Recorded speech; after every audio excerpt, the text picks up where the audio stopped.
Dear students of class 10th CBSE board students, आज के lecture 2 Hindi version lecture में हमारा टॉपिक है the tiger in the zoo.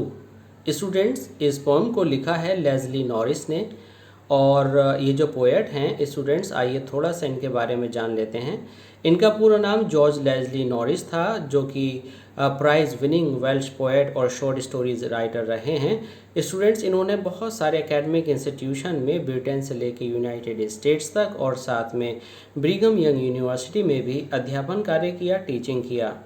Students, ये टीचर रहे, ये हेड मास्टर की पोस्ट पर इन्होंने काम किया। नॉरिस को कंसिडर किया जाता है student one of the most important Welsh writers of the post war period, और जंग के बाद, युद्ध के बाद के पीरियड में स्टूडेंट्स ये बड़े ही प्रोलिफिक राइटर कहे जाते हैं।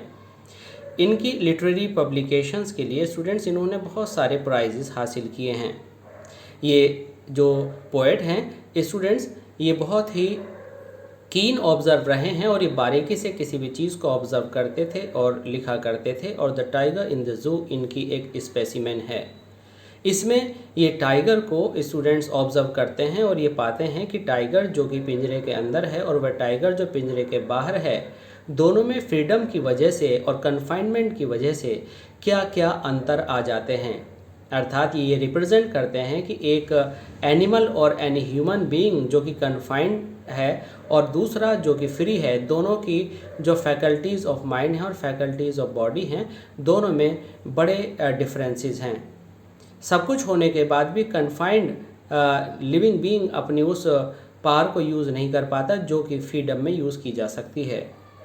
Student, this is M Rahman and you are attending ORSE classes of English language.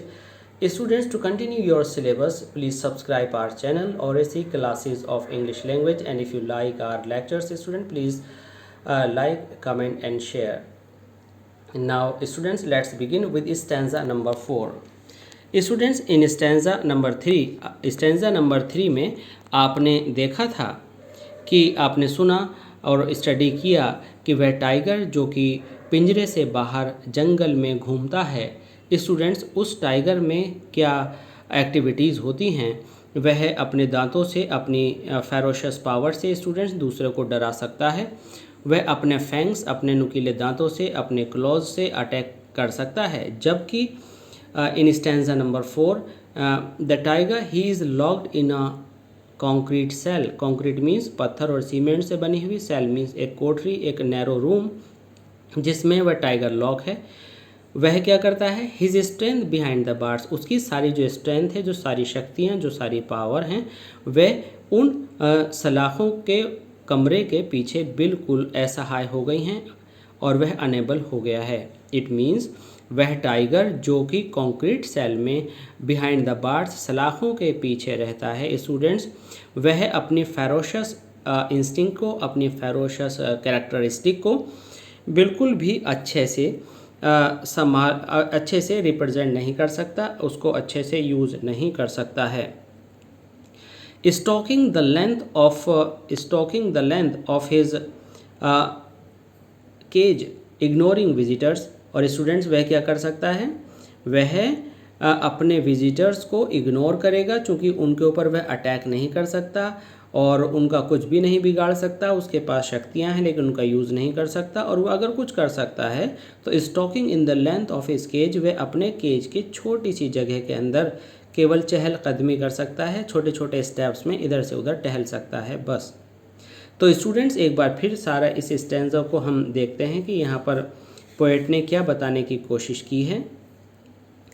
यहाँ पर पोएट इस बात को जान जाते हैं कि टाइगर जो कि केज के अंदर है, वह टाइगर स्ट्रॉन्ग वॉल्स के बीच में कैद है, और वह बिल्डिंग स्ट्रॉन्ग बिल्डिंग मटेरियल से बनी हुई है। उसमें सामने बार्स मीन्स सलाखें लगी हुई हैं, लोहे की जो सलाखें हैं वह लगी हुई हैं, उसके पीछे वह बंद है।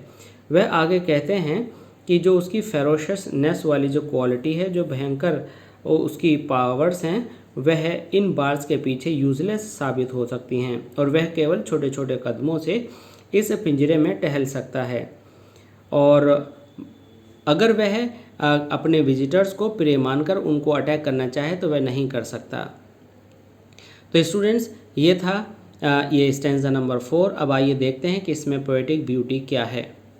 स्टूडेंट्स, यहाँ पर ही टाइगर को कहा गया है और टाइगर एक एनिमल है और एनिमल को ह्यूमन बीइंग डिनोट करने वाले प्रोनाउन ही से रिप्रेजेंट किया गया है। तो यहाँ पर पर्सोनिफिकेशन फिगर ऑफ स्पीच होता है। इसी लाइन में स्टूडेंट्स हम देख रहे हैं he is locked in concrete cell. यहाँ पर स्टूडेंट्स वावल ई का यूज़ आप यहाँ वर्ड्स में देख रहे हैं, मिड में देख रहे हैं। तो ये साउंड वावल बार बार यूज़ होने की वजह से इस लाइन के अंदर एजोनेंस लिटरेरी डिवाइस है। In next line number 2 students, his strength behind the bars. अगर हम इस लाइन के अंदर स्टूडेंट कॉन्सोनेंट साउंड्स देखें वर्ड के बिगिनिंग में, तो B behind and B bars है। तो ये स्टूडेंट्स यहाँ पर अलिट्रेशन फिगर ऑफ स्पीच हुई। जब कोई भी साउंड, जब कोई भी कॉन्सोनेंट साउंड बार बार वन आफ्टर अनदर रिपीट होता है तो वहाँ पर अलिट्रेशन फिगर ऑफ स्पीच होती है।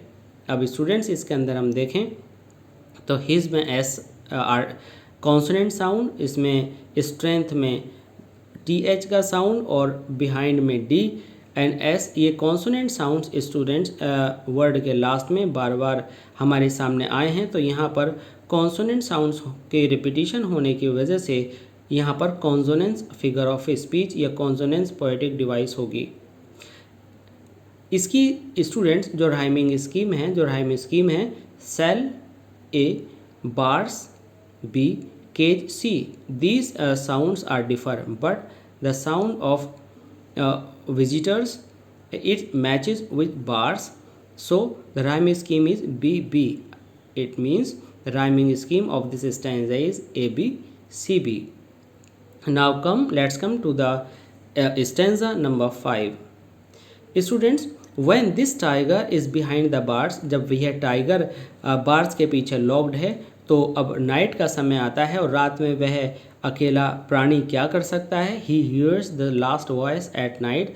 और रात में जब सारी एक्टिविटीज़ ऑफ हो जाती हैं, समाप्त हो जाती हैं, तो यह टाइगर केवल रात में चलने वाली जो पेट्रोलिंग कार्स हैं, पेट्रोलिंग मीन्स गश्त, पुलिस की जो गार्ड करने वाली कार्स हैं उनके साउंड्स को ही सुन सकता है, क्योंकि दूसरी साउंड्स इसको नहीं मिल पाती हैं।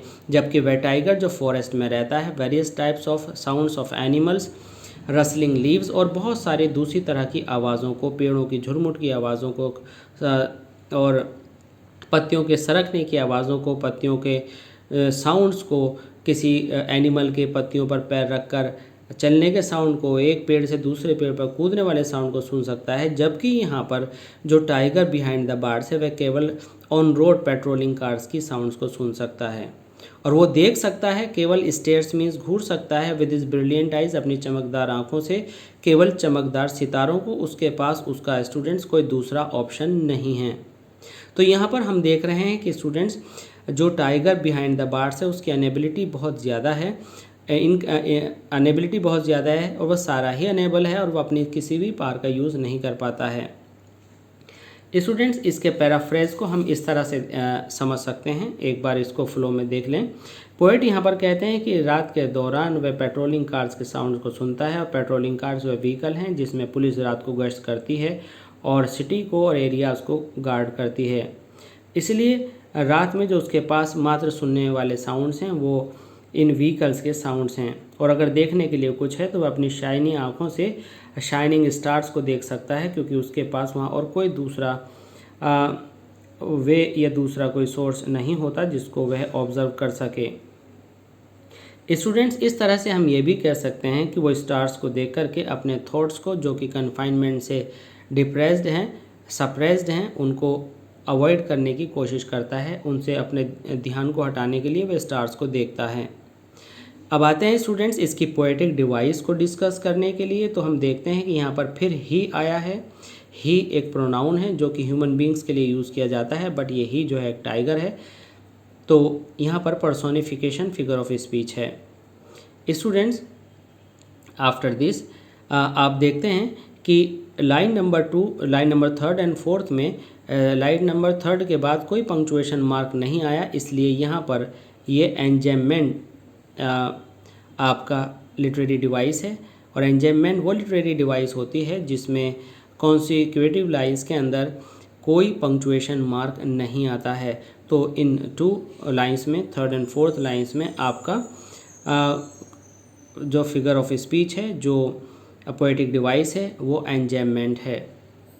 स्टूडेंट्स इसके बाद लाइन नंबर 3rd को अगर हम ध्यान दें तो इसके अंदर with his brilliant eyes, brilliant I vowel sound is repeated again.